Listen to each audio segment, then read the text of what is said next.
Muy buenas tardes a todos los presentes. Vamos a dar inicio a la jornada de la tarde. Continuando con el desarrollo de este seminario, vamos a dar comienzo a este segundo panel, Autonomía Institucional y Transparencia, ¿cómo se concilian? Dejo con ustedes a su moderador, el señor Jorge Correa Sutil, director de Chile Transparente. Nos convoca la pregunta de cómo conciliar la transparencia con la autonomía institucional. Sin duda un problema que marca con fuerza desde sus orígenes la Ley de Transparencia y el Consejo para la Transparencia. Por lo tanto, hacer una evaluación ahora parece francamente muy útil. Cuenta la leyenda, no sé, Contralor, si será cierta o no, que desde que se inició este proyecto estuvo a punto de naufragar, hay algunos marinos presentes, producto de una opinión francamente contraria que el señor Contralor de la época tenía respecto del proyecto, y que habría significado que el proyecto no hubiera nacido y era muy difícil su aprobación, porque estimaba la Contraloría inicialmente que podía afectar sus propias prerrogativas. Así de claro es la importancia de las relaciones interinstitucionales, que sin embargo el Contralor fue variando su opinión hasta hacer una presentación en el Congreso Nacional de franco apoyo a este Consejo de la Transparencia. Eso es parte de la leyenda, señor Contralor. Usted nos va a contar en aras de la transparencia hoy día en la tarde si esa primera relación institucional tan clave para el nacimiento de esta ley y de este Consejo es verdadera o no. En el debate legislativo, inmediatamente después, yo diría que son dos los tópicos más fuertes en el debate. El primero es cómo regular a las empresas del Estado, estos entes que compiten en el mercado y que requieren alguna forma de opacidad, o por lo menos de opacidad similar al sector privado, reclamaban para sí esta opacidad y había una tensión de cuánto regularlos igual a los demás entes de la Administración. Y sobre todo, un problema con los órganos constitucionales independientes y autónomos. ¿Cómo iba a ser posible, esto los abogados lo entendemos rápidamente, cómo iba a ser posible que un organismo creado por ley fuera a fiscalizar y a controlar a organismos que la Constitución declaraba como autónomos e independientes? Y esta es la discusión, creo yo, de hoy en la tarde. El resultado final lo voy a hacer muy rápido porque los panelistas se van a referir con más detalle a ello. Yo diría agrupa tres grandes grupos: el Congreso por una parte nacional, los tribunales de justicia y los demás órganos autónomos típicamente judiciales. En materia del Congreso Nacional, el Congreso que despacha esta ley dice que el Consejo se aplican solo los artículos 3 y 4 de la Ley de Transparencia, o sea, prácticamente una repetición del artículo 8 de la Constitución. No hay normas de la Ley de Transparencia que obliguen al Congreso Nacional, ni en la versión original ni en ninguna otra de la ley, un control del Consejo de la Transparencia ni de esta ley respecto del Congreso Nacional. ¿Por qué lo hizo? No tenemos un panelista del Congreso Nacional, pero no hay mucha explicación en la propia ley. Luego yo diría hay un segundo grupo que es el Poder Judicial, a quienes se le aplican los artículos 3 y 4, o sea, no solo los que reiteran la transparencia, sino aquellos que dicen cuáles son los documentos públicos. Esos preceptos se le aplican al Poder Judicial, pero no se le aplica prácticamente nada más, salvo una obligación de transparencia activa conforme a modalidades específicas. Por lo tanto, el Poder Judicial queda en lo grueso fuera de esta ley de transparencia. Y enseguida yo diría hay un tercer gran grupo, que lo conforman la Contraloría, el Banco Central, el Ministerio Público, el Tribunal Constitucional y la Justicia Electoral. Uno puede hacer varias distinciones al interior de estos, pero en lo grueso ese es un siguiente grupo. En esencia, estos quedan obligados por el principio de la transparencia, quedan obligados por el título segundo, o sea, por cuáles documentos son públicos, quedan obligados de una manera peculiar por el título 3 de la transparencia activa, porque dice le será aplicable en todo lo que fuere pertinente, dejando allí un margen de duda. Están obligados, pero el Tribunal Constitucional en su fallo dejó enteramente en claro de que si no cumplían con el rol de transparencia activa, no se podía reclamar al Consejo de la Transparencia, porque en ese caso se habría afectado la independencia de la Contraloría General, del Tribunal Constitucional, del Ministerio Público, etcétera, etcétera. Y dijo que ese precepto que si había alguna duda no debía aplicarse a estos órganos. Por lo tanto, estos órganos tienen la obligación de la transparencia activa, pero no tienen finalmente un sistema de control. En materia de transparencia pasiva, en esencia lo que hace la ley es regirlos por las reglas, pero no sujetarlos a la fiscalización del Consejo de la Transparencia. Esto es, se puede ir a pedir documentos a estos órganos independientes, se puede reclamar, y si la Contraloría o el Banco Central no los entregan, yo entiendo que se puede hacer un reclamo ante la Corte de Apelaciones, pero la sanción tiene que aplicarle el propio órgano. La Corte de Apelaciones dice que hay que abrir simplemente una investigación, abrir un juicio de sanción. Y en el caso del Ministerio Público, del Tribunal Constitucional y de la Justicia Electoral, que tenía una norma similar, el Tribunal Constitucional la declaró inconstitucional, dijo que eso atentaba contra la independencia de estos órganos y que por lo tanto la Corte de Apelaciones, no el Consejo, que era el diseño legislativo, no era el Consejo sino la Corte de Apelaciones, dijo si la Corte de Apelaciones aún recomienda abrir una investigación producto de una infracción a la transparencia pasiva, en ese caso estos órganos han pedido su independencia constitucional. Yo diría que ese es básicamente el panorama que quedó en la ley y sin duda sería de gran interés ver cómo uno puede evaluar a esta altura de 2 años de vigencia de la ley ese panorama que la ley estableció, junto con otras relaciones interinstitucionales, estoy seguro, de mucha riqueza en la Contraloría, desde luego en el Poder Judicial, porque el Poder Judicial puede revisar las decisiones del Consejo para la Transparencia, y hay algunas noticias que a lo mejor el presidente nos da respecto de cómo les ha ido en tribunales.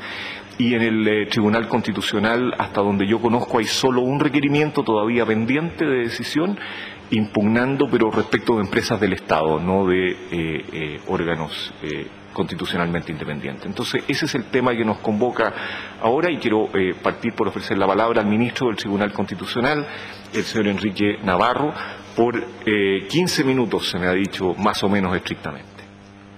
Enrique, por favor. Bien, agradezco la invitación y los felicito, por supuesto, por esta convocatoria para un seminario sobre una materia tan relevante como es el principio de transparencia. Los primeros antecedentes en Chile de la transparencia, de la accountability, la necesidad de dar fundamento a las actuaciones, uno puede encontrarlo en Chile en 1817, en el Plan de Hacienda, cuando se refiere a la publicidad de las cuentas.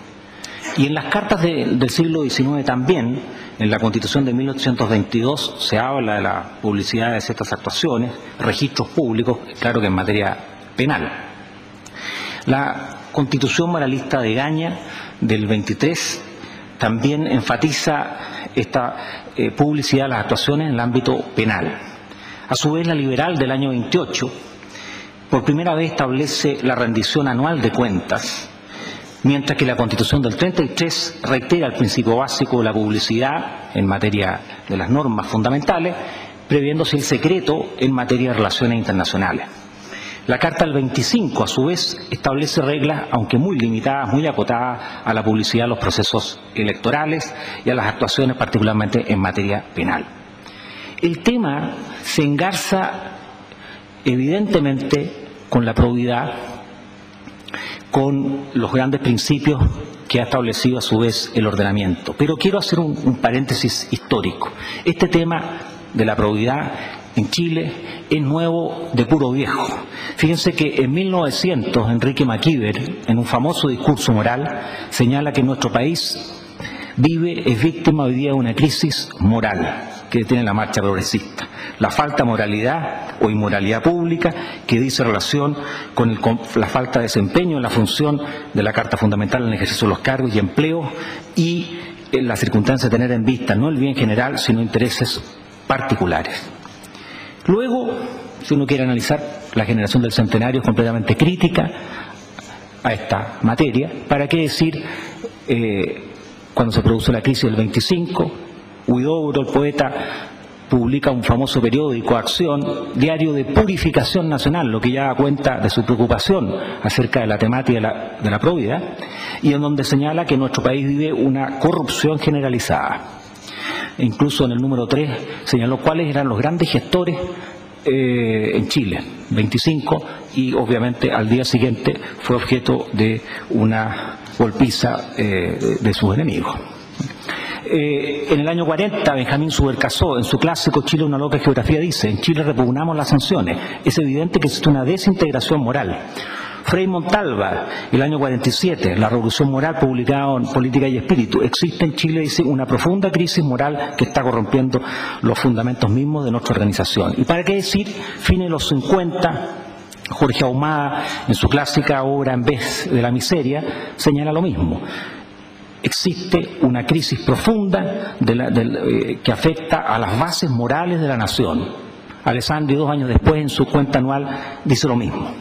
Entonces, estos grandes conflictos referidos a la falta de probidad obedecen a una realidad propia del ser humano. La Constitución de 1980, en su texto primitivo, establecía muy pocas referencias en esta materia, como se sabe, e incluso en algunos casos disposiciones que aludían a actuaciones reservadas o secretas. En el derecho comparado, las constituciones europeas, breves referencias al principio en materia de publicidad de las actuaciones básicamente del Congreso, o en el caso alemán la cuenta pública de los partidos políticos, y en el caso hispanoamericano, como se sabe, en la medida que se han dictado constituciones a partir del año 90 en particular, todas ellas han incorporado el acceso a la información como un elemento fundamental. En particular debe destacarse las modificaciones que sufrió la Carta del 17 de México en la década de los 90, con todo un análisis de cómo se establecen los mecanismos de acceso a la información. Mayor detalle, por supuesto, las últimas también constituciones de Hispanoamérica y del Sudamérica.